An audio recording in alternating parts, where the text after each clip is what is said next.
Hello मिनासान, आज चाहिँ हामी योनहरु पढ्छ है। योनलाई चिसा या यो पनि भनिन्छ।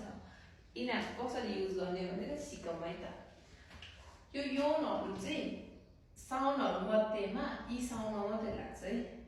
तर साउन्ड बाहेक साउन्डले चाहिँ छोड्दिने, तर यी साउन्ड भनेपछि अरु के हुन्छ यी साउन्ड भने जस्तै कि सी ची नि हि मी रि, यसमा चाहिँ या यो लाग्ने भयो। अब कसरी लेख्ने भन्दाखेरि सानो सानो अक्षरले दाहिने साइडमा लेख्ने हो भन्दाखेरि किमा यसरी या सानो लेख्दाखेरि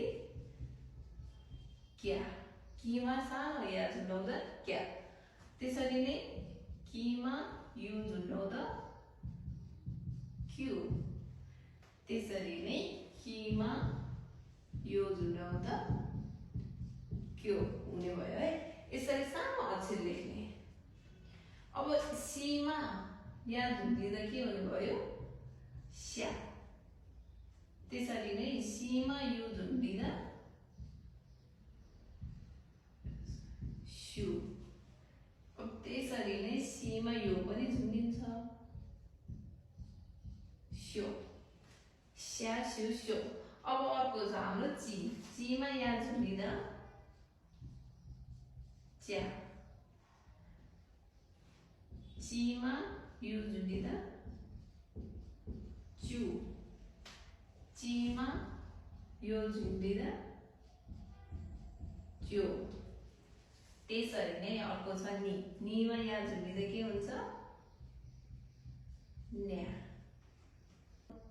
निमा यु न्यु। निमा यो न्यो, यसरी जान्छ है। अब अर्को छ हाम्रो हि। हिमा या झुन्डिँदा या। हिमा यु यु। हिमा यो यो, या यो यो। अब मी। मीमा या झुन्डिँदा म्या। मीमा यो झुन्डिँदा म्यु। मीमा यो झुन्डिँदा म्यो, यसरी। अब हाम्रो लास्ट कुन बाँकी छ, रि। रिमा या झुन्डिँदा र्या। रिमा यु र्यु। रिमा यो र्यो।